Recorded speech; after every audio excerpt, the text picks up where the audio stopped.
Let's jump right in. Today's deep dive tackles a topic that I think we can all relate to on some level. Sweaty feet. Definitely relatable. We got a listener document all about this. Mm-hmm. It's titled Sweaty Feet Solutions, Tips to Stay Fresh and Confident. So obviously we're going to dive deep into this. Okay. I mean, it's one of those things everybody kind of deals with. It is? But nobody really wants to talk about it. No, they don't. So let's break the silence, right? Yeah, absolutely. Let's start with why our feet sweat so much in the first place. What's the science behind this? Well, the official term is plantar hyperhidrosis. Okay. Basically, that's just a fancy way of saying your feet are producing way more sweat than they need to. And there are a few reasons why that might be, right? Sometimes it's genetic, sometimes it's hormonal, but there's this whole nervous system connection too, which I think is pretty fascinating. Okay, nervous system connection. Now you've got to break that down for me. So think of it like this. Your sympathetic nervous system is that fight or flight response. You hear about it all the time. Right. And it gets triggered by stress, anxiety, even excitement sometimes, Okay. And one of the ways it reacts is by making you sweat. And for some people, that sweating is concentrated in certain areas, like their feet. So you're telling me that even if I'm not like running from a bear in a stressful situation, my body could just decide, let's make the feet sweat. That's exactly it. It's like your body is on high alert, even if your mind isn't quite there yet. That's wild. It is pretty amazing how our bodies work. It is. And speaking of connections, the document we got mentions diabetes. Uh-huh. And that got me thinking, because I know diabetic neuropathy, that nerve damage can actually impact how you sweat, right? Absolutely. That's a great point. Huh. Diabetic neuropathy can really mess with your normal sweat patterns. So it's not always just about the feet themselves. It could be a sign of something else going on. See, this is why I love these deep dives, You start with something simple, like sweaty feet. Yeah. And you end up learning about all these other things. Yeah. It's like a chain reaction of knowledge. But let's go practical here. This document's got a ton of tips. Yes, it does. And they all start with good hygiene, which seems obvious, but is there more to it than just washing your feet? There actually is. Really? Daily washing is crucial, of course, especially between the toes. Got to get in all those little nooks and crannies. Right. But it's also about what you do after you wash. Okay. I'm intrigued. What else is there to foot hygiene besides soap and water? Think about moisture. That's the enemy of dry feet. So when you apply cream, be sparing and avoid getting it between your toes. Trapped moisture just creates the perfect breeding ground for bacteria and fungus. Ah, makes sense. Now this is where I get excited. The document mentions foot powders and antiperspirants as game changers. Is that marketing hype or the real deal? I'd say they can definitely make a big difference. Powders like talc or even baking soda, they work by absorbing moisture Okay. and cutting down on friction, so they keep your feet drier and more comfortable. So it's like they're soaking up the sweat before it even becomes a problem. Precisely. Okay. What about antiperspirants? How do those work for feet? Well, those go a step further and actually block your sweat glands. Think of it like deodorant, but for your feet.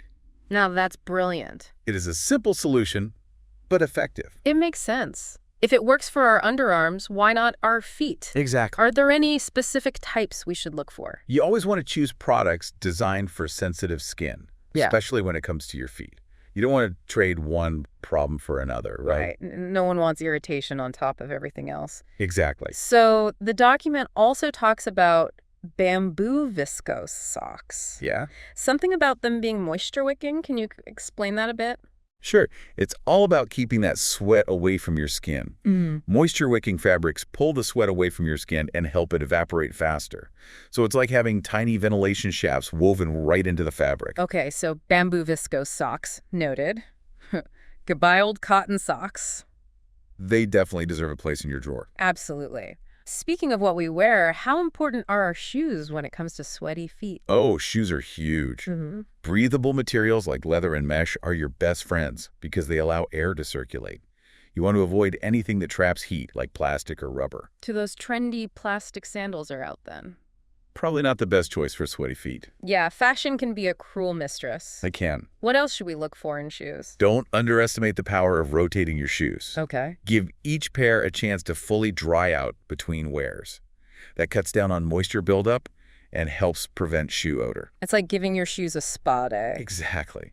Fresh air does wonders for your shoes, just like it does for your feet. I mean, Part of me just wants to say, forget the shoes, go barefoot everywhere. But that's not exactly practical, is it? It's a nice thought. But yeah, not always feasible in our modern world. Okay, so the document mentions some natural remedies too. Black tea soaks and apple cider vinegar. Is there any science backing those up? That's where things get a little tricky. These remedies are popular, Yeah. but the evidence is mostly anecdotal. Some people swear by them, but you always want to talk to your doctor before trying any home remedies, especially if you have other health conditions. Okay, good point. Safety first. Yeah. Now, this is where I get really interested. The document says diet and sweaty feet are connected. Tell me everything.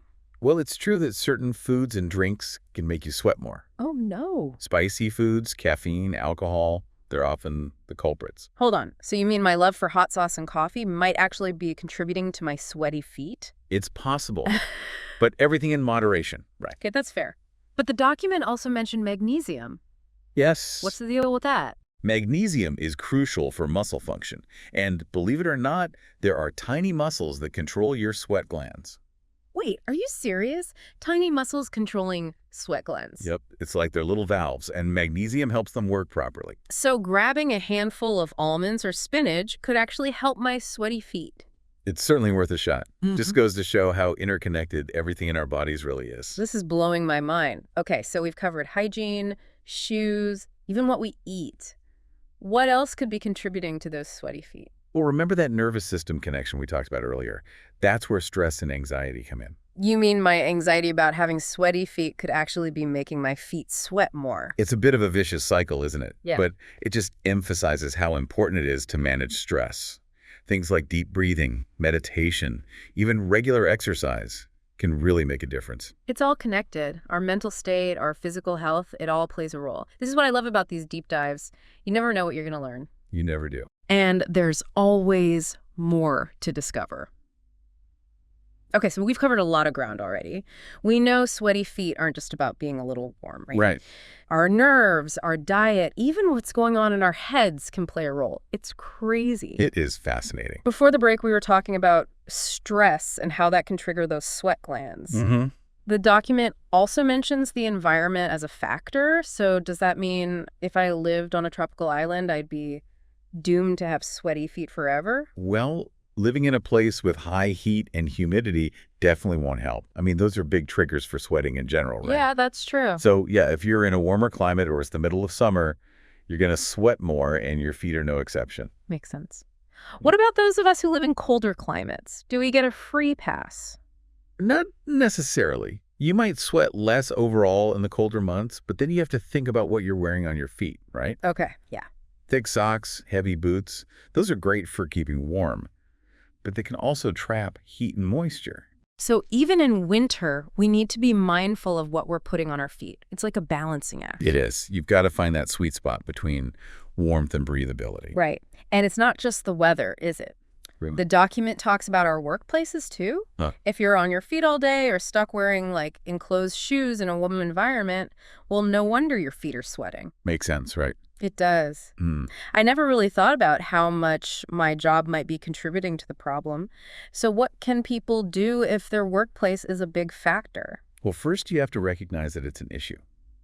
Once you know your job might be playing a role, you can be more proactive, right? Little things like packing extra socks Yeah. or choosing more breathable shoes, that kind of thing. Exactly. And if you can, try to take breaks throughout the day. Okay. Even a few minutes with your shoes off can help your feet air out and reduce that moisture buildup. It's amazing how those little things can add up. They really can. The document also mentions something called iontophoresis treatments. No idea what that is. Can you break that down for us?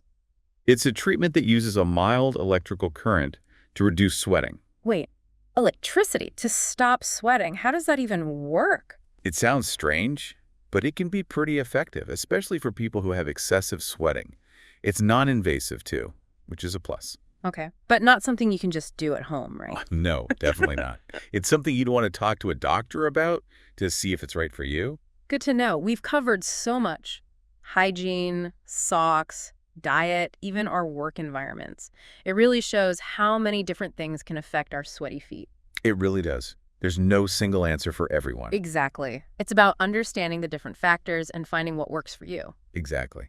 Sometimes it's just about those little tweaks and changes to our everyday routines. So we've talked about the physical side of things. What about the emotional side? I mean, it's easy to feel self-conscious about having sweaty feet, right? Oh, absolutely. There's a stigma, isn't there? Yeah, it's like this weird unspoken rule that feet are supposed to be perfectly dry all the time. Yeah, like they're not a part of our bodies. Exactly. And I think that kind of thinking prevents a lot of people from getting help or even talking about it. It definitely does. People feel ashamed, and that just makes the problem worse. So how do we break free from that sweaty feet shame spiral? What advice would you give to someone who's struggling with this? Well, first of all, remember that you're not alone. Right. Millions of people deal with sweaty feet. Yeah. It's a common issue. It doesn't make you any less of a person, right? Exactly. Just knowing that other people experience the same thing can be so helpful. It is. Talking about it openly, whether it's with friends or family, can really help, even talking to a doctor. It's like taking away the power of the secret, you know? Exactly. And, a doctor can help you find some real solutions too, not just emotional support. That makes sense. But what about those moments, especially in social situations, when you just feel that anxiety creeping up? Being prepared can help a lot. Pack an extra pair of socks, little travel-sized foot powder or antiperspirant. Just knowing you have those tools can really reduce that anxiety. It's like having a secret weapon in your bag. Exactly. And try to focus on what you can control. You can't always stop your feet from sweating, but you can manage it, right? So don't dwell on the sweat. Just focus on enjoying yourself. Be present. Engage with the people around you. It's all about changing your mindset, isn't it? It is. From fear and self-consciousness to acceptance and action. Love that. Okay, so I think we've covered just about everything from the document. Any final thoughts before we wrap up this deep dive? I feel like we've really gone deep on this one. We have. Learned so much about the science behind sweaty feet, all of the solutions, even the emotional side of things. It's crazy how much there is to this. I know. And, it's a good reminder that even those things we think are simple, they often have so much more to them. Absolutely. So for our listener who's been with us on this journey, what would you say is the biggest takeaway? I think the most important thing to remember is that sweaty feet are common Yeah. and treatable. You don't have to just suffer in silence or feel embarrassed about it. Absolutely. There are things you can do, and getting help is always an option. So true. Whether it's changing up your hygiene routine, picking the right socks and shoes, even looking at your diet, there are steps you can take. And I Yeah. think even more important than all of that is to remember you're not alone. Talking about it really helps. It does. With friends, family, or even a doctor. It takes away the stigma. It does. We're all human. We all have our quirks. And sharing them makes life so much better, don't you think? I agree. So go out there, embrace your feet, and don't let a little sweat stop you from living your life. Couldn't have said it better myself.